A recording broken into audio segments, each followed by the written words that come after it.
નમસ્કાર, પ્રણામ મિત્રો. જય માતાજી, જય શ્રી કૃષ્ણ મિત્રો. આ એક સત્ય ઘટના છે, તો થોડો સમય કાઢીને આ ઘટનાને અંત સુધી જરૂરથી સાંભળજો. સાંજનો સમય હતો અને અનિલભાઈ પોતાની પત્ની અનિલાબેન સાથે હોલમાં સોફા પર બેઠા હતા. કંઈક વાતચીત કરી રહ્યા હતા. ઘરમાં એકદમ શાંતિનું વાતાવરણ હતું અને એક જ સમયે ઘરનો દરવાજો ખોલ્યો અને દરવાજા પર એમની 18 વર્ષની દીકરી રિયા ઘરની અંદર પ્રવેશી. આજે એના ચહેરા પર એક અલગ પ્રકારનો ઉત્સાહ જોવા મળતો હતો. ઘરની અંદર આવીને એણે પોતાનું બેગ સાઈડમાં મૂક્યું અને સીધી એના પપ્પા પાસે જતી રહી અને એમને કહેવા લાગી કે પપ્પા, મારે તમારી સાથે એક વાત કરવાની છે. આવું સાંભળતા અનિલભાઈ તરત જ પોતાના હાથમાં રહેલું ન્યૂઝપેપર નીચે મૂક્યું અને એની દીકરી એને શું કહેવા માંગે છે એ સાંભળવા લાગ્યા. એટલે તરત જ હરખાતા હરખાતા રિયા અનિલભાઈને કહેવા લાગી કે પપ્પા, હું મારા કોલેજના મિત્રો સાથે ગોવા જઈ રહી છું. અમે બધા ફાઇનલ એક્ઝામ પછી થોડું રિલેક્સ થવા માટે ટ્રીપ પ્લાન કરી છે અને બસ 4 દિવસની જ વાત છે. પોતાની દીકરીના મોઢેથી આ વાત સાંભળીને થોડીવાર માટે તો અનિલભાઈ અને અનિલાબેન એકબીજા સામે જોતા રહ્યા અને પછી અનિતાબેન એની દીકરીને કહેવા લાગ્યા કે બેટા, આવી રીતે એકલા એટલે દૂર સુધી ના જવાય. એટલે એના વળતા જવાબમાં એમને કહેવા લાગી, મમ્મી, ત્યાં હું એકલી થોડી છું. મારા બધા જ મિત્રો મારી સાથે આવી રહ્યા છે અને તમે મારી એ બાબતમાં ચિંતા ન કરો. હું મારું ધ્યાન ખૂબ સારી રીતે રાખી લઈશ. પરંતુ પોતાની દીકરીની ચિંતામાં અનિલભાઈ એને સમજાવતા કહેવા લાગ્યા કે બેટા, આ બધું દૂરથી જોવામાં સારું લાગે, પરંતુ હજુ તું નાની છે અને ત્યાંના લોકો અને ત્યાંનું વાતાવરણ ઘણું અલગ છે.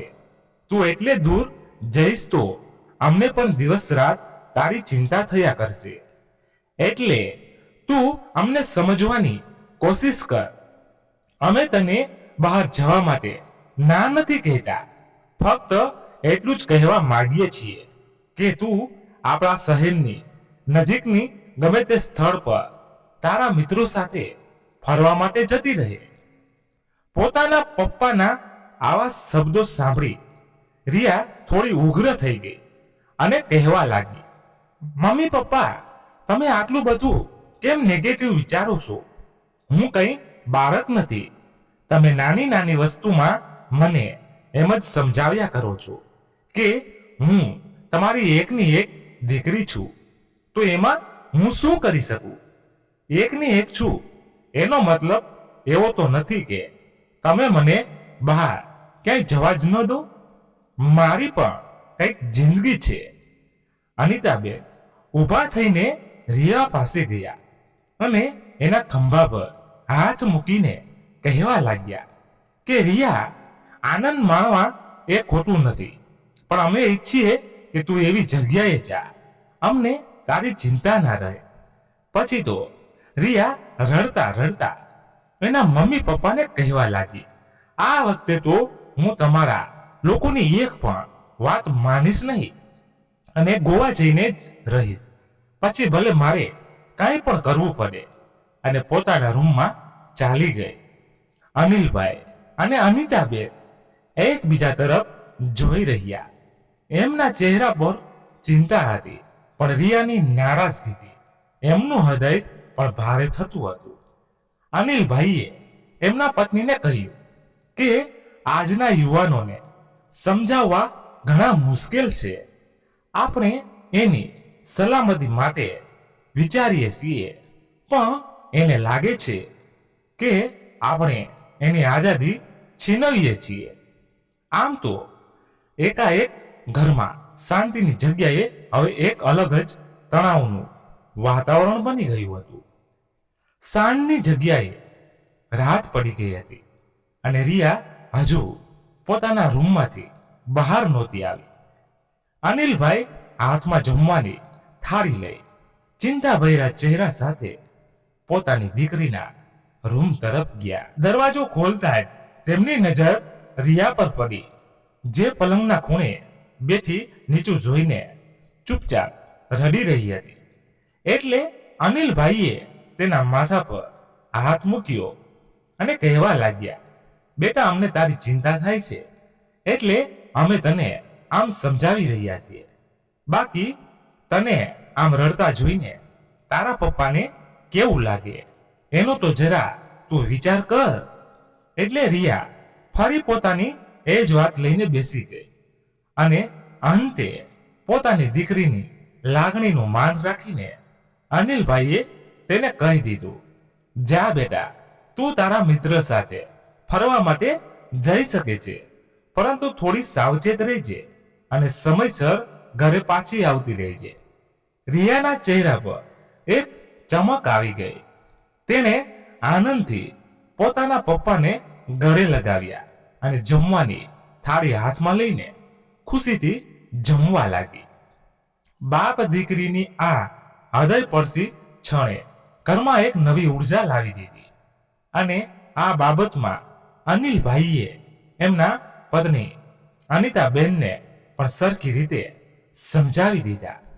એટલે પોતાના પતિની વાતનું માન રાખતા અનિતાબહેન પણ આમ આગળ કંઈ બોલી ન શક્યા અને રિયાના ચહેરા પર ખુશી જોઈને બંને પોતાની ચિંતાને ભૂલાવી દીધી.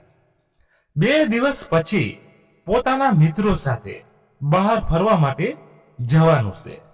એ ઉત્સાહમાં જ રિયા પોતાની જવા માટેની બધી તૈયારીઓ કરવા લાગી હતી. અત્યાર સુધી તેને બસ ગોવા વિશે સાંભળ્યું જ હતું અને હવે તો ખરેખર એ ગોવા જઈ રહી હતી. એટલે એના માટે એ ખૂબ હરખાતી હતી. પરંતુ આગળ એની સાથે જે થવાનું હતું એને ક્યારેય પણ કલ્પના કરી નહીં હોય. રિયા અમદાવાદ શહેરમાં રહેતા અનિલભાઈ અને અનિતા બહેનની એકની એક દીકરી હતી. અનિલભાઈ વ્યવસાયિક નાના વેપારી હતા, પરંતુ પોતાની આવકમાંથી એમના પરિવારની બધી જરૂરિયાતોને ખૂબ સારી રીતે પૂરી કરતા હતા. આવી રીતે આ પરિવાર ખૂબ ખુશખુશાલ જિંદગી જીવતું હતું અને રિયા એકની એક સંતાન હોવાથી એના મમ્મી પપ્પાની ખૂબ લાડકી હતી, જેને લઈને એ ઘણીવાર પોતાના મમ્મી પપ્પાને અમુક વસ્તુ માટે મજબૂર કરી દેતી હતી. પરંતુ સામે અનિલભાઈ અને અનિતા બહેન પણ પોતાની દીકરીની ખુશી માટે એનું મન ગમતું કરવા માટે તૈયાર થઈ જતા હતા. એવી જ રીતે આ વખતે પોતાની દીકરીની જીદ સામે એમણે એને ગોવા ફરવા જવા માટેની પરવાનગી આપી દીધી અને આખરે એ દિવસ આવી જ ગયો જ્યારે રિયા પોતાના મિત્રો સાથે ગોવા જવા માટે ઘરેથી નીકળી ગઈ. અનિલભાઈ એક હાથમાં બેગ અને બીજા હાથમાં પોતાની દીકરીનો હાથ પકડીને ધીમે ધીમે રેલવે સ્ટેશન સુધી ચાલતા થયા, કારણ કે એ રિયાને પોતાના મિત્રો પાસે રેલવે સ્ટેશન સુધી મૂકવા માટે જતા હતા. રિયાના ચહેરા પર ગોવા જવાની ખુશી છલકાતી હતી, પરંતુ અનિલભાઈના ચહેરા પર એક ગંભીર શાંતિ દેખાતી હતી. જ્યારે ટ્રેન આવવાનો સમય નજીક આવ્યો ત્યારે અનિલભાઈએ રિયાને પોતાની નજીક બોલાવી અને હળવા અવાજે એને કહેવા લાગ્યા, બેટા, તું તારી ટ્રીપ માટે આટલી ખુશ છે ને એ જોઈને મને પણ ઘણો આનંદ થાય છે. પણ મારી એક વાત હંમેશા યાદ રાખજે, હર એક જગ્યાએ તારા મમ્મી પપ્પા તારી સુરક્ષા કરવા માટે હાજર નહીં હોય, એટલે તારે જ તારું ધ્યાન રાખવું પડશે અને આખા રસ્તા પર કોઈ પણ અજાણ્યા લોકો સાથે કંઈ વાતચીત ન કરતી અને જેવી ગોવા પહોંચી જાય તેવો તરત જ મને ફોન કરી દેજે અને જો તને કોઈ તકલીફ લાગે તો પણ તરત મને જાણ કરી દેજે. આવું બોલતા એમની આંખો સહેજ જેવી ભીની થઈ ગઈ, જાણે તો એની આંખો એની દીકરીની સલામતીની પ્રાર્થના કરતી હોય એવું લાગતું હતું. પરંતુ એમણે પોતાને સંભાળી લીધા અને રિયા સાથે જતા એના મિત્રોને પણ આ જ ભલામણ કરતા રહ્યા. બંને બાપ દીકરી વચ્ચે આ બધી વાતચીત ચાલી જ રહી હતી કે ટ્રેન એના પ્લેટફોર્મ પર આવી પહોંચી. એના અવાજથી રિયા તરત જ પોતાના પિતાના ગળે લાગી ગઈ અને કહેવા લાગી કે પપ્પા, તમારું અને મમ્મીનું ધ્યાન રાખજો અને મારી કોઈ પણ બાબતમાં ચિંતા ન કરતા. હું મારું ધ્યાન રાખી જ લઈશ. દીકરીના ચહેરા પરની ખુશી જોઈને અનિલભાઈએ પોતાને થોડી હિંમત આપી અને રાજી ખુશીથી દીકરીની વિદાય આપવા પોતાના મનને મનાવી લીધું.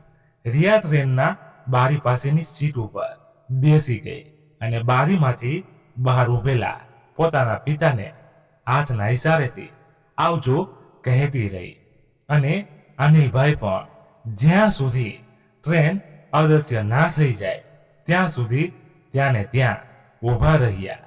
એમના હૃદયમાં એક પિતાની ચિંતા અને પ્રેમ હજુ પણ તોફાન મચાવતું હતું. પરંતુ એની સામે રિયાનો ઉત્સાહ એની ટ્રેન સાથે દોડી ગયો હતો. રિયાને ટ્રેનમાં બેસ્યા થોડી વાર રહીને અનિલભાઈ પણ પોતાના ઘરે જવા માટે રવાના થયા. રિયા ટ્રેનની બારીવાળી સીટ પર બેઠી બહારના દ્રશ્યો નિહાળી રહી હતી, જાણે તો ગોવા જવાની આ સફર એના માટે નવું સપનું બનીને આવ્યું હોય એવી ચમક એના ચહેરા પર દેખાતી હતી. અને ટ્રેનનો અવાજ એના સફરને વધારે રંગીન બનાવતો હતો. જેમ જેમ ટ્રેન શહેરની સીમાઓ પર કરતી ગઈ તેમ તેમ બહારનું દ્રશ્ય બદલાવા લાગ્યું. ધૂંધળભરી ગલીઓની જગ્યાએ હવે લીલાછમ ખેતર, નાના નાના ગામડા અને દૂર દેખાતા ડુંગરો જોઈ એના મિત્રો આ બધી તસવીરો પોતાના ફોનમાં કેદ કરી રહ્યા હતા. બધા જ મિત્રો એકબીજા સાથે હસી મજાક કરતા કરતા આ સફરની મજા માણી રહ્યા હતા. રાતનો સમય થયો. ઠંડી હવાની લહેરીઓ એ બધાને ગાઢ ઊંઘમાં લપેટી લીધા. રિયા બારી પાસે પોતાનું માથું નમાવી ગોવાનું સપનું જોતા ઊંઘી ગઈ. રાતની સવાર પડી ગઈ અને ટ્રેન ગોવાના સ્ટેશન તરફ આગળ વધી. સવારના હળવા સૂર્ય પ્રકાશના કિરણો રિયાના ચહેરા પર પડ્યા અને એની આંખ થોડી થોડી ખુલવા લાગી. જેવું એણે ધૂંધળી આંખોથી બહાર તરફ જોયું તો એના દરિયાના પાણીની ખારી સુગંધ અને ચારેય તરફ નાળિયેરના ઝાડ દેખાતા હતા. રિયા પોતાના મિત્રો સાથે ગોવાના રેલવે સ્ટેશન પર ઉતરી ગઈ. ટ્રેનની બહાર નીકળતા જ એણે એક ઊંડો શ્વાસ લીધો. ત્યાંની હવાને મહેસૂસ કરી જણાતો ગોવાની આ ધરતી એનું સ્વાગત કરી રહી હોય એવી ચમક એના ચહેરા પર આવી ગઈ. બધા જ લોકોએ અહીંયા આવતા પહેલા પોતાની રહેવાની વ્યવસ્થા કરી નાખી હતી. એટલે બુક કરેલી હોટલ પર જવા માટે આ લોકો રેલવે સ્ટેશન પરથી રવાના થયા. રિયાના ગ્રુપમાં એના 5 મિત્રો, જેમાં 3 છોકરાઓ આકાશ, સમર્થ અને તેજસ હતા અને બીજી 2 છોકરીઓ સાક્ષી અને પ્રાચી. એમ કરીને કુલ 6 લોકો ગોવામાં ફરવા માટે ગયા હતા. પછી તો આ લોકો બધા જ પોતાની બુક કરેલી હોટલ પર પહોંચી ગયા. થોડી વારનો આરામ કરીને પછી બહાર ફરવા જવાનું નક્કી થયું હતું. પરંતુ રિયાને તો અહીંયાની એક મિનિટનો લાભ ઉઠાવવો હતો. એટલે એને તો થોડી વાર માટે પણ આરામ ન કર્યો. એ તો બસ પોતાની બાલ્કની પર બેઠી બેઠી બહારના નજારાને પોતાની આંખોમાં કેદ કરી રહી હતી. સાંજનો સમય થતા ગોવાના બીજ કંઈક અલગ જ પ્રકારની સુંદરતામાં જોવા મળતા હતા. એટલે રિયા પોતાના મિત્રો સાથે હોટલની બહાર નીકળી. જેવા તેઓ આ બીચ પર પહોંચ્યા કે બધા આશ્ચર્યથી આસપાસના વાતાવરણને જોવા લાગ્યા.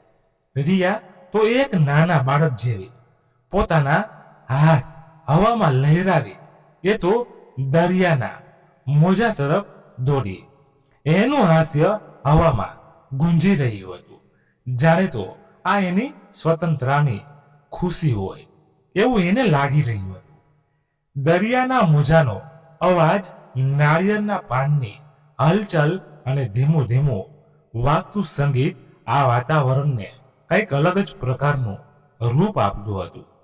બધા જ લોકો પોતપોતાની મજામાં ખોવાયેલા હતા અને રિયા દરિયાના કિનારે બેઠી બેઠી શાંતિથી ત્યાંના વાતાવરણને મહેસૂસ કરી રહી હતી.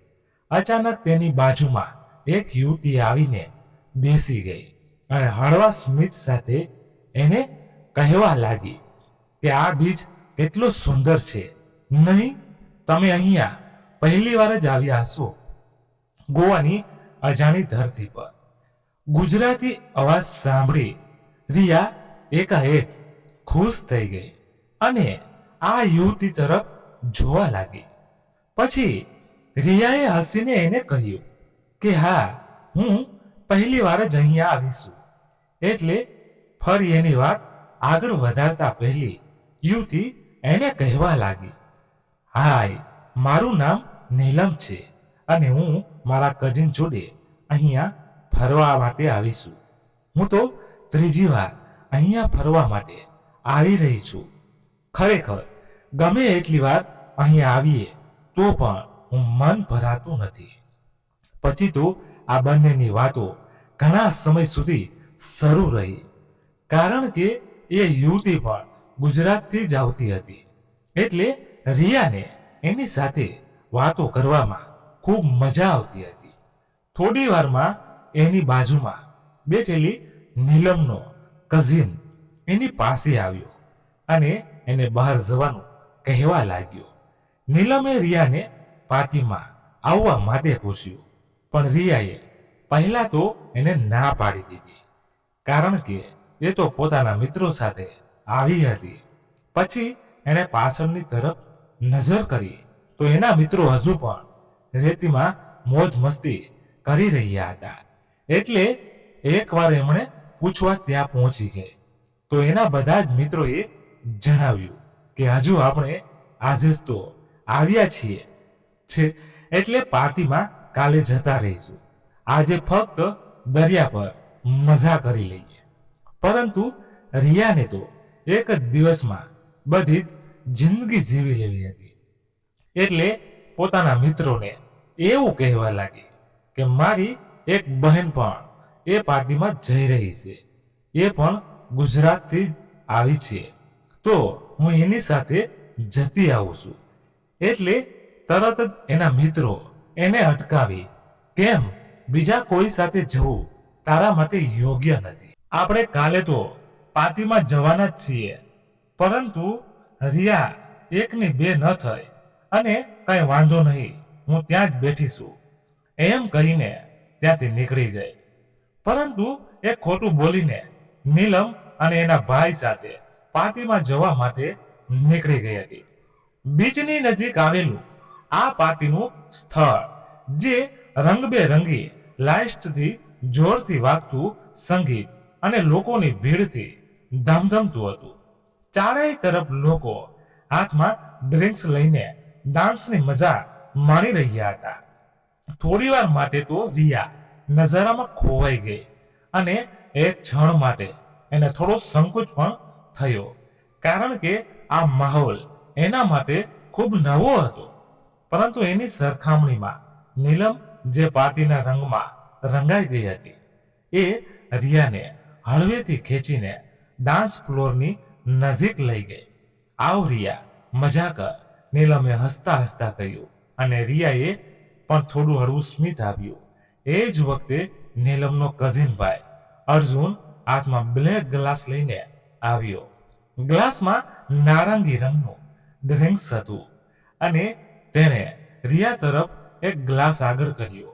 રિયાના ચહેરા પર થોડી શંકા દેખાઈ અને તેણે નરમાશથી કહ્યું, અરે ના, હું આલ્કોહોલ નથી લેતી. અર્જુને હસીને કહ્યું, અરે રિયા, ટેન્શન ના લે, આ તો ફક્ત ઓરેન્જ જ્યુસ છે. ગોવામાં આવીને જ્યુસ પણ નહીં પીએ. તેના ચહેરા પરની નિખાલસતાએ રિયાને થોડી રાહત આપી અને નીલમ પણ એને કહેવા લાગી કે હા રિયા, આ બસ જ્યુસ જ છે, તું ટ્રાય કર. રિયાએ થોડી ખચખચ સાથે ગ્લાસ લઈ એક નાનો ઘૂંટ પીધો અને ઓરેન્જ જ્યુસની તાજગી તેના ગળે ઉતરી ગઈ. તેના ચહેરા પર હળવું સ્મિત ફેલાયું અને તેણે નીલમ તરફ જોઈને કહ્યું, આ તો ખરેખર બેસ્ટ છે.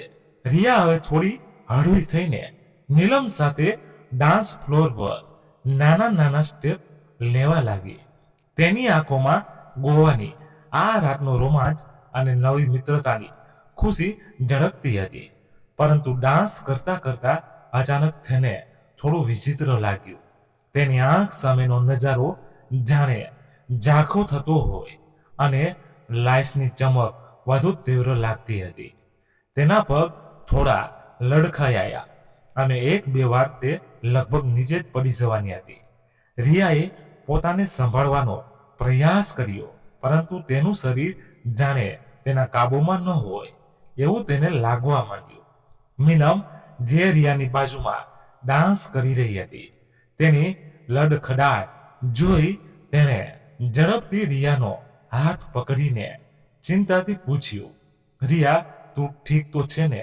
શું થયું?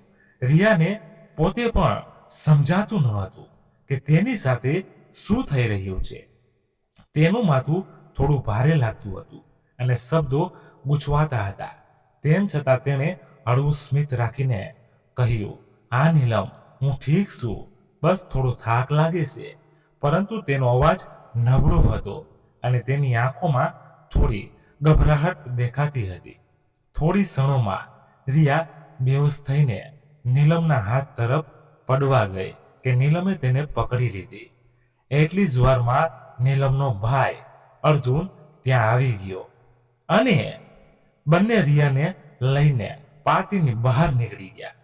રિયા તો બેહોશ હાલતમાં હતી, પરંતુ આવી રીતે કોઈ વ્યક્તિને પોતાની સાથે લઈને જવું ત્યાંના કલ્ચરમાં કોઈ નવાઈની વાત ન હતી. એટલે આ લોકો સરળતાથી રિયાને સહારો આપીને પાર્ટીથી બહાર લઈને નીકળી ગયા.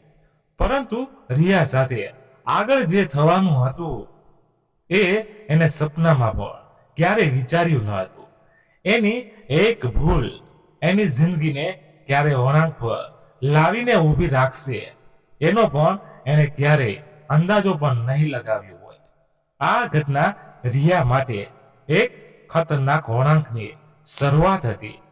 નીલમ અને અર્જુન જે રિયાને નવા મિત્રો લાગ્યા હતા, હકીકતમાં તેની સાથે દગો કરવાના ઈરાદે આવ્યા હતા. રિયાએ જે ઓરેન્જ જ્યુસ પીધું હતું તેમાં અર્જુને ગુપ્ત રીતે એક નશીલો પદાર્થ ભેળવ્યો હતો, જેની અસરે રિયા બેહોશ થઈ ગઈ. નીલમ અને અર્જુનનો ઈરાદો શરૂઆતથી જ રિયાને આવી હાલતમાં લાવીને તેનો ફાયદો ઉઠાવવાનો હતો. તેઓએ રિયાને નશો કરાવી પાર્ટીની બહાર લઈ જવાનું નક્કી કર્યું હતું અને ગોવાના આ બેદરકાર વાતાવરણને તેમનું આ કામ સરળ બનાવી દીધું. બહાર નીકળીને અર્જુને એક નજીકની ગાડી બોલાવી અને નીલમે રિયાને સહારો આપતા તેને ગાડીમાં બેસાડી દીધી. રિયા હજુ બેહોશ હતી. તેનો ચહેરો નિસ્તેજ અને શ્વાસ ધીમા હતા. નીલમે ચોરી ચૂપેથી રિયાની બેગમાંથી તેનો ફોન અને પર્સ કાઢી લીધા. જ્યારે અર્જુન ડ્રાઈવરને એક અજાણી જગ્યા તરફ જવાનું કહેતો હતો. તેઓની યોજના રિયાને એક એવી જગ્યાએ લઈ જવાની હતી જ્યાં તેની સાથે લૂંટફાટ કરી શકાય અને પછી એને પોતાના બોસના હાથમાં સોંપી શકાય. રિયા જે થોડી કલાકો પહેલા બીજની સુંદરતા અને નવી મિત્રતામાં ખોવાયેલી હતી, એકાએક આવા ભયંકર ઝાડમાં ફસાઈ ગઈ હતી. એની આ સફર જે આનંદ અને ઉલ્લાસથી ભરેલી હતી, હવે કડવા અનુભવમાં પરિવર્તિત થવાની હતી. અર્જુને ગાડીના ડ્રાઈવરને પોતાને જે જગ્યા પર જવાનું છે એ સરનામું આપી દીધું. પરંતુ એ જગ્યા તો ગોવાથી ઘણી દૂર હતી. પરંતુ અર્જુને ડ્રાઈવરને વધારે રૂપિયા આપવાની લાલચ આપી, એટલે માણસ એમને ત્યાં મૂકવા માટે તૈયાર થઈ ગયો. આ લોકોની ટીમ ઘણા વર્ષોથી ગોવાના પ્રવાસીઓને વચ્ચે રહેતી હતી.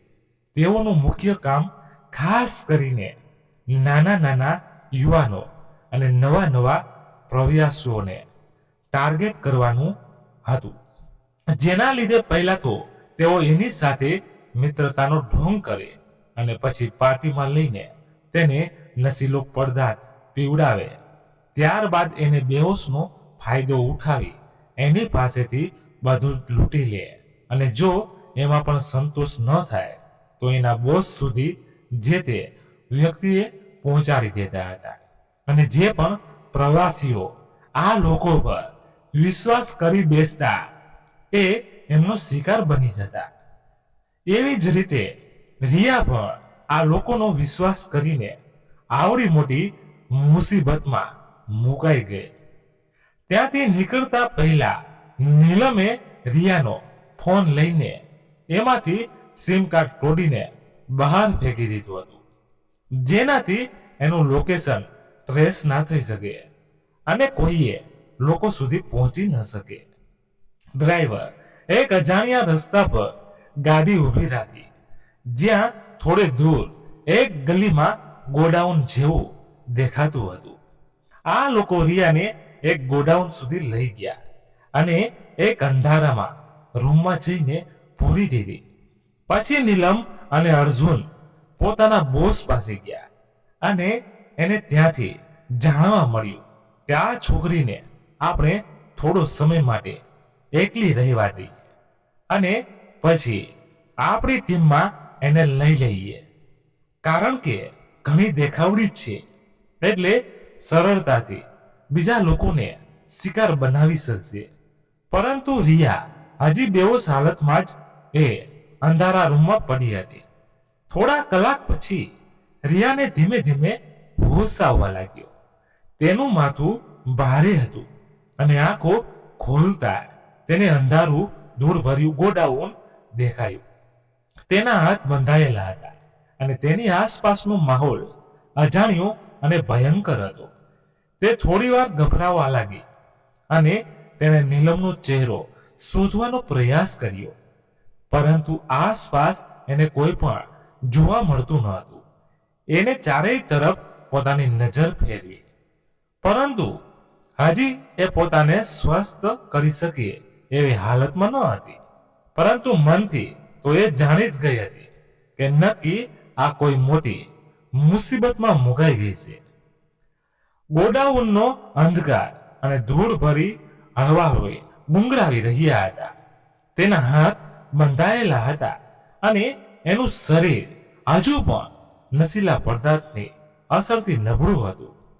થોડી જ વારમાં નીલમ, અર્જુન અને તેમનો બોસ રિયાની સામે આવી ઉભા. રિયા તેમની સામે જોઈને રડતા રડતા નીલમને પૂછવા લાગી, નીલમ, આ ક્યાં લઈ આવી મને? તે મારી સાથે આ શું કર્યું? તું તો મારી મિત્ર હતી. તેનો અવાજ ધ્રુજતો હતો અને આંખોમાં ડર અને વિશ્વાસઘાતના આંસુ ઝળકતા હતા. એટલે હળવા સ્મિત સાથે નીલમ એને કહેવા લાગી કે રિયા, હજુ તો અમે તારી સાથે કંઈ કર્યું જ નથી. રિલેક્સ થઈ જા. થોડી વારમાં અમે તને સમજાવીશું કે હવે તારે શું કરવાનું છે. આટલું ડરવાની શું જરૂર છે? બસ અમારી વાત માન, બધું સરળ થઈ જશે. પરંતુ રિયાનું હૃદય આ વાત પર વિશ્વાસ કરવા તૈયાર ન હતું.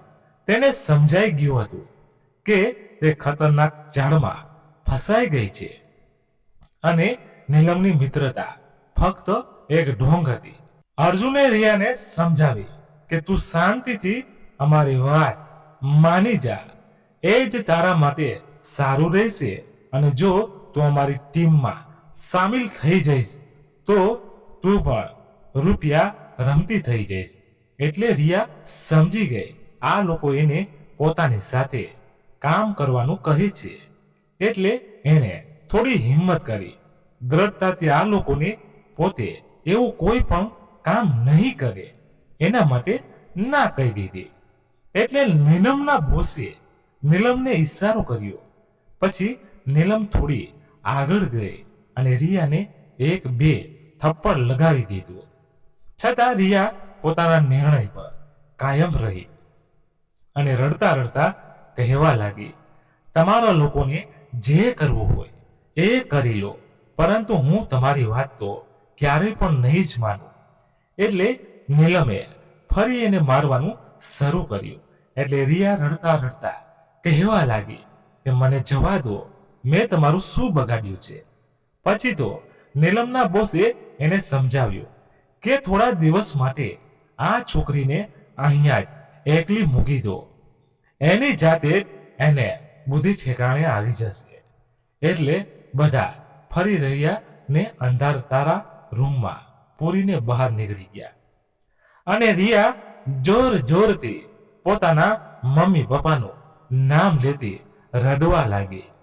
બીજી તરફ આ બધી જ વાતથી અજાણ અનિલભાઈ પોતાના રોજિંદા કામમાં વ્યસ્ત હતા.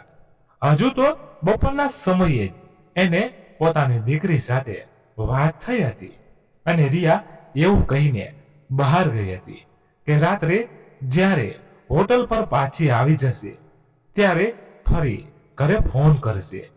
પરંતુ ઘણો વધારે સમય થઈ ગયો હતો અને રિયાનો હજી સુધી ફોન નહોતો આવ્યો. એટલે અનિલભાઈએ પહેલા તો રિયાના ફોન પર ફોન કર્યા, પણ એનો ફોન તો સતત બંધ આવતો હતો. એટલે પછી એના મિત્રોને ફોન કર્યા તો એના મિત્રોને પણ રિયા વિશે કોઈ પણ જાણકારી ન હતી. તેઓ પણ રિયાને આમ તેમ ગોતી રહ્યા હતા. રિયાના મિત્રોએ જણાવ્યું કે રિયા અમને ફક્ત એટલું કહીને ગઈ કે બીજ પાસે બેઠી છે, પરંતુ ઘણી શોધખોળ કર્યા પછી પણ અમને ક્યાંય પણ જોવા મળતી નથી. અમે બધી જ જગ્યાએ પૂછી લીધું પણ એની ક્યાંય પણ જાણકારી અમને ન મળી. આ સાંભળતા તો અનિલભાઈના હાથમાંથી ફોન નીચે પડી ગયો. એ જોઈને એમના પત્ની પણ ગભરાઈ ગયા અને શું થયું છે એવું પૂછવા લાગ્યા. અનિલભાઈએ એમને જણાવ્યું કે આપણી દીકરીની કઈ ખબર નથી, એટલે આપણે ત્યારે ગોવા માટે નીકળવું પડશે. એક પણ મિનિટનો વિલંબ કર્યા વગર અનિલભાઈ પોતાના પત્ની સાથે ગોવા જવા માટે નીકળી ગયા. ગોવા સુધીનો સફર ઘણો લાંબો હતો, પરંતુ આ સફરની એક એક મિનિટ અનિલભાઈને એક જન્મ જેવડી લાગતી હતી. કારણ કે કદાચ પોતાને પહોંચવામાં મોડું થઈ જાય અને એની દીકરી સાથે કંઈક અનહોની ના થઈ જાય. એ ડર એમને સતત હેરાન કરતો હતો, જેના લીધે એ વહેલી તકે ગોવા પહોંચવા માંગતા હતા. રિયાના મિત્રોએ સમજાવી અનિલભાઈને કહ્યું કે તેઓ નજીકના પોલીસ સ્ટેશન પર રિયાનો ફોટો આપીને એને ગુમ થયાની ફરિયાદ કરાવી દે. ત્યાં સુધીમાં અનિલભાઈ પણ ગોવા પહોંચી જશે.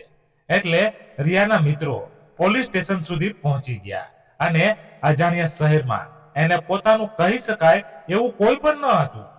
ત્યાંના ઇન્સ્પેક્ટરે એને એવું જણાવ્યું કે અહીંયા તો દિવસભરના કેટલાય લોકો ખોવાઈ જાય છે, અમારે શું બધાને શોધવાનું જ કામ કર્યા કરવાનું? એ તો તમારી રીતના લોકો જરા પણ ભાન પડતી નથી. એને પછી કઈ તકલીફ પડે એટલે અમને હેરાન કરવા માટે આવો છો. આવો જવાબ સાંભળતા જ રિયાનો મિત્ર આકાશ એકાએક ગુસ્સે થઈ ગયો અને પોલીસ ઇન્સ્પેક્ટરને કહેવા લાગ્યો કે સર, લોકોને મદદ કરવી એ તમારી ફરજ છે અને અહીંયા જો કોઈ લોકો તકલીફમાં મુકાય છે તો એને બહાર કાઢવા એ પણ તમારી ફરજ છે. એટલે સામે પેલો પોલીસ ઇન્સ્પેક્ટર પણ ગુસ્સે થઈ ગયો અને આ લોકોને ધક્કા મારીને પોલીસ સ્ટેશનની બહાર કાઢી મૂક્યા. આકાશે આ બધી જ વાત અનિલભાઈને ફોનમાં જણાવી તો અનિલભાઈએ વધારે ચિંતામાં મુકાઈ ગયા કે હવે આગળ શું કરી શકે. આ લોકો ફરી એ બીચ પર રિયાને શોધવા માટે ગયા, પરંતુ એને ક્યાંય પણ કંઈ જોવા ન મળ્યું. અચાનક એની એક ફ્રેન્ડની નજર એક પોલીસ ઇન્સ્પેક્ટર પર પડી, જે આવા નશામાં ધૂત રહેલા લોકોને એક તરફ રહેવા માટેનું કહેતા હતા. રિયાની ફ્રેન્ડ પ્રાચીએ થયું કે આ પોલીસ ઇન્સ્પેક્ટર જરૂર આપણી મદદ કરશે, એટલે એ બધા તરત જ એની પાસે દોડી ગયા અને પોતાની ફ્રેન્ડ આવી રીતે ગુમ થઈ ગઈ છે એવું કહેવા લાગ્યા. અને આકાશે એ પણ જણાવ્યું કે તેઓ પોલીસ સ્ટેશન સુધી પણ ગયા હતા, પરંતુ ત્યાંથી તેમને આવો જવાબ મળ્યો છે. આવું સાંભળતા પહેલો પોલીસ ઇન્સ્પેક્ટર પણ થોડો ખારો થઈ ગયો અને કોણે એને આવો જવાબ આપ્યો છે એવું પૂછવા લાગ્યો. પરંતુ આ લોકોને એ અધિકારનું નામ પણ ખબર ન હતી. એટલે આ પોલીસ ઇન્સ્પેક્ટર સાથે તેઓ પોલીસ સ્ટેશન સુધી પહોંચી ગયા અને જે ઇન્સ્પેક્ટરે એને આવો જવાબ આપ્યો હતો એના તરફ આંગળી ચીંધીને કહી દીધું. સામેવાળાના તો પરસેવા છૂટી ગયા, કારણ કે બાળકો જેવા લાગતા આ બધા લોકો જેના મોટા સાહેબને લઈને આવ્યા હતા. પછી તો આ મોટા સાહેબની મદદથી એ પોલીસ ઇન્સ્પેક્ટરે રિયાની ગુમ થયાની ફરિયાદ નોંધી અને એ અંગે તપાસ કરવાનું શરૂ કર્યું. આસપાસની તમામ હોટલ, પાર્ટી ક્લબ, બધી જ જગ્યાએ પોલીસે રિયાને શોધવાનું શરૂ કર્યું. અને બીજી તરફ અનિલભાઈ, જે ઝડપથી ગોવા સુધી પહોંચવા માંગતા હતા, તેમના રસ્તામાં નવી નવી સમસ્યા આવ્યા કરતી હતી, જે તેમને ગોવા પહોંચવામાં વધારે સમય લગાડતી હતી. ઘણી મહેનત અને તણાવ પછી અનિલભાઈ આખરે ગોવાના રેલવે સ્ટેશન પર પહોંચ્યા. સ્ટેશન પર લોકોની ભીડ, ગરમી અને અજાણ્યું વાતાવરણ એમને ચિંતાને વધુ ગાઢ બનાવી રહ્યા હતા. તેઓ ઝડપથી બહાર નીકળવા માટે ચાલવા લાગ્યા. તેમનું મન રિયાને શોધવાની ઉતાવળથી ભરેલું હતું. અચાનક પ્લેટફોર્મની ભીડમાંથી પસાર થતા અનિલભાઈ એક યુવતી સાથે જોરથી અથડાયા. તે યુવતીના હાથમાંથી એક નાની બેગ નીચે પડી અને તેને ઝડપથી નીચે નમીને તે ઉપાડી લીધી. અનિલભાઈએ ગભરાટમાં કહ્યું કે માફ કરજો, હું ઉતાવળમાં હતો, અને પહેલી યુવતી ત્યાંથી આગળ નીકળી ગઈ. અને એ જ સમયે અનિલભાઈની નજર નીચે જમીન પર પડી તો પોતાની દીકરીના હાથમાં રહે બ્રેસલેટ જેવું જ એ બ્રેસલેટ યુવતીના પર્સમાંથી નીચે પડ્યું હતું.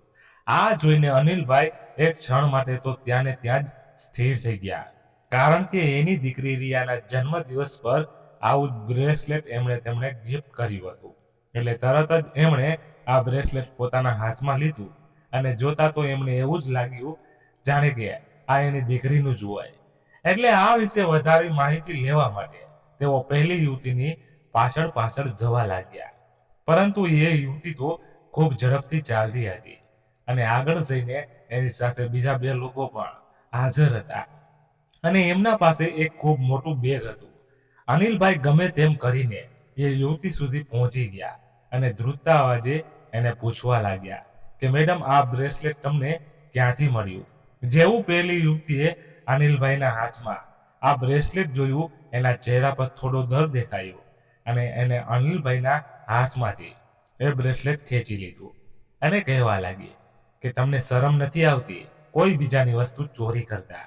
આ સાંભળતા જ અનિલભાઈએ થોડો સંકોચ થયો કે પોતાની દીકરીને શોધવામાં એટલા ગાંડા થઈ ગયા છે કે પોતે શું કરી રહ્યા છે એનું પણ એને કઈ ભાન નથી. એટલે એ આ યુવતીની માફી માંગીને ત્યાંથી આગળ ચાલતા ગયા. પરંતુ થોડે આગળ જતા એને પોતાની દીકરી ક્યાંક આસપાસ છે એવો અહેસાસ થયો, પરંતુ પોતે ભાવનામાં આવીને આવું બધું વિચારી રહ્યા હતા એમ સમજીને તેઓ હજુ થોડા આગળ ગયા. જાણે તો એને એની દીકરી બોલાવી રહી હોય એવો આભાસ થવા લાગ્યો. એટલે જેમ માણસ રણની અંદર પાણી શોધતો હોય એવી રીતે પોતાની દીકરીને શોધતા હતા. એના કાનમાં એની દીકરી જાણે એને બોલાવી રહી હોય એવા ભણકારા વાગી રહ્યા હતા. અને અચાનક એમણે પાછળની તરફ નજર કરી તો ક્યાંય પણ એને રિયા જોવા મળતી નહોતી. પરંતુ ફરી એની નજર આ લોકો પર સ્થિર રહી જે પોતાની સાથે એટલું મોટું બેગ લઈને ઊભા હતા. એમને જોતા અનિલભાઈને ઘણી નવાઈ થઈ કે આવડું મોટું બેગ લઈને આ યુવતી જતી હશે. એ જ સમયે રિયાના મિત્ર આકાશનો અનિલભાઈ પર ફોન આવ્યો અને એ ફોનમાં કહેવા લાગ્યો કે અંકલ રિયાને છેલ્લી વાર પાર્ટીની અંદર પ્રવેશ કરતા સીસીટીવીમાં જોવા મળી હતી અને એની સાથે 2 લોકો પણ દેખાયા હતા. હું એ બંનેની તસવીર તમને મોકલી રહ્યો છું. તમને જોઈને મને કહો તમે તેને ઓળખો છો કે નહીં. એટલે ધ્રુજતા હાથે અનિલભાઈએ તરત જ પોતાના ફોનમાં એ તસવીરો જોઈ. એ ક્ષણે તો એમને સમજાયું કે આ કોઈ અજાણ્યા ચહેરા છે જેને તેઓ ઓળખતા નથી. અને અચાનક તેમની નજર સામે થોડી વાર પહેલા બનેલી ઘટના યાદ આવી અને તેમણે એક ઊંડો શ્વાસ લઈને ફરી પાછળની તરફ દોડવાનું શરૂ કર્યું. કારણ કે આ તસવીર એ જ યુવતી હતી જે થોડી વાર પહેલા અનિલ પાસે ટકરાઈ હતી. પરંતુ જેમાં અનિલભાઈ એ લોકો જ્યાં ઊભા હતા એ તરફ ગયા અને જઈને જોયું તો ક્યાંય પણ એ લોકો જોવા મળતા ન હતા. આવું બનતા અનિલભાઈ થોડી વાર માટે નિરાશ થઈ ગયા અને નક્કી એની દીકરી આ લોકો પાસે જ છે એવું વિચારીને આ લોકોને શોધતા રહ્યા. પરંતુ આ લોકો એને ક્યાંય પણ નજરે ના પડ્યા. અનિલભાઈએ આસપાસ બધું જ વિખોડી નાખ્યું પરંતુ એને ક્યાંય પણ કંઈ જોવા ન મળ્યું. અનિલભાઈ અને અનિતાબેન આમ તેમ રખડતા આ લોકોને શોધી રહ્યા હતા અને અચાનક તેની નજર પેલા બેગ પર પડી જેને જોઈને અનિલભાઈને ઘણી નવાઈ થઈ હતી. પરંતુ તેની આસપાસ કોઈ પણ માણસ ઉભેલા ન હતા. થોડી વાર રહીને 2 લોકો ત્યાં આવ્યા અને બેગ લઈને ત્યાંથી નીકળવા ગયા. ત્યાં અનિલભાઈએ તેમને રોકી લીધા અને કહ્યું આ બેગ કોનું છે અને અહીંયા ઉભેલા લોકો ક્યાં ગયા છે. પરંતુ આ બેગ લેવા આવેલા લોકોને આ બાબતમાં કંઈ પણ જાણકારી ન હતી અને એટલી વારમાં તો અનિલભાઈએ પણ રિયાના મિત્રોને આ બાબતમાં જાણ કરી દીધી હતી. જેના લીધે એ લોકો પોલીસ ઇન્સ્પેક્ટરને પોતાની સાથે લઈને આવ્યા હતા. પોલીસ ઇન્સ્પેક્ટરે આવીને આ લોકોની પૂછપરછ કરી અને જાણવા મળ્યું કે તેઓ તો ફક્ત અહીંયા સામાન ઉપાડવાનું કામ કરે છે. એ લોકો તો માલિકે કહ્યા મુજબ સામાન અહીંથી તેની જગ્યા સુધી પહોંચાડી દેશે. એટલે પોલીસ ઇન્સ્પેક્ટરે એને શાંતિથી એના કહ્યા મુજબના એડ્રેસ પર આ સામાન પહોંચાડવાનું કહી દીધું અને એ એડ્રેસ કયું છે એ પણ જાણી લીધું.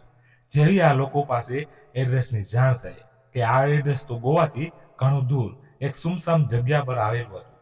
એટલે બધા આ લોકો પર થોડી શંકા ગઈ અને શાંતિથી આ બેગ ત્યાં સુધી પહોંચાડવા માટે કહી દીધું. પાછળ પોલીસ ઇન્સ્પેક્ટરની ટીમ આ બધા લોકો સાથે એ જગ્યા પર પહોંચી ગઈ અને જઈને જોયું તો સુમસામ જગ્યા પર એક ખૂબ મોટું પણ બંધ ગોડાઉન પડેલું હતું જ્યાં કોઈ માણસની અવરજવર ન હતી. એટલે બીજા લોકોને તકલીફ ન પડે એના માટે પોલીસે એની ટીમ સાથે અંદર જવાનું નક્કી કર્યું.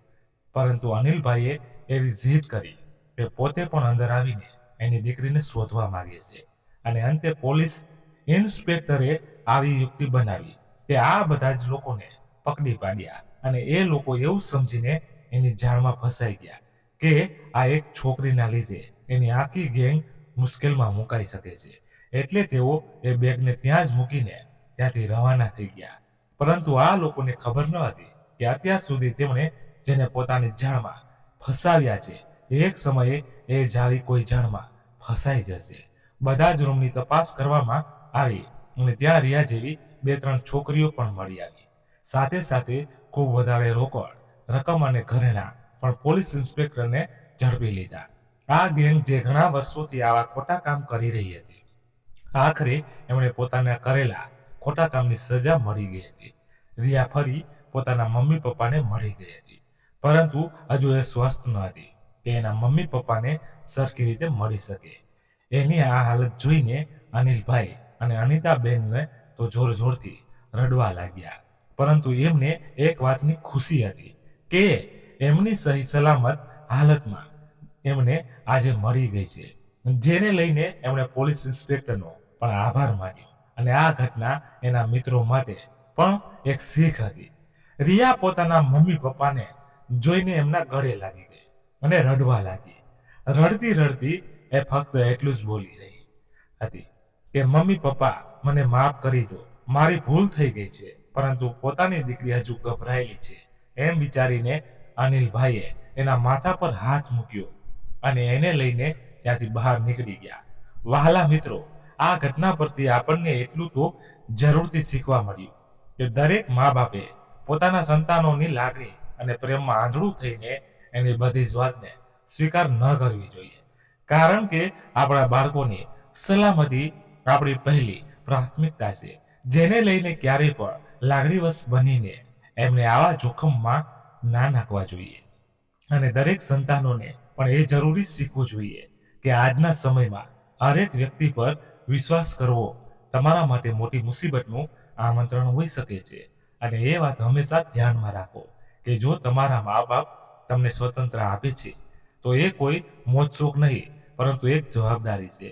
જેથી ક્યારેય પણ તમારા મા બાપ દ્વારા આપેલી સ્વતંત્રતાનો એવો લાભ ન ઉઠાવવો જેના લીધે તમારો આખો પરિવાર મુશ્કેલીમાં આવી જાય. મિત્રો, વાર્તા અહીં પૂર્ણ થઈ. વહાલા મિત્રો, આ વાર્તા પસંદ આવી હોય તો ખાસ આપણી આ ચેનલને સબસ્ક્રાઇબ કરવાનું ભૂલશો નહીં, જેથી આવી જ સત્ય ઘટના અને સત્ય ઘટના પર આધારિત વાર્તા આપને સમયસર સાંભળવા મળતી રહે.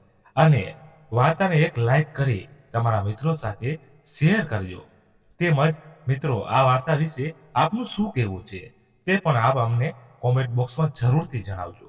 ફરીથી મળીશું મિત્રો એક નવી વાર્તા સાથે. ત્યાં સુધી તમારા પરિવાર વડીલો સાથે મસ્ત રહો, તંદુરસ્ત રહો. જય માતાજી, જય દ્વારકાધીશ. હર હર મહાદેવ, મહાદેવ, મહાદેવ. જય શ્રી રામ, જય હનુમાન દાદા.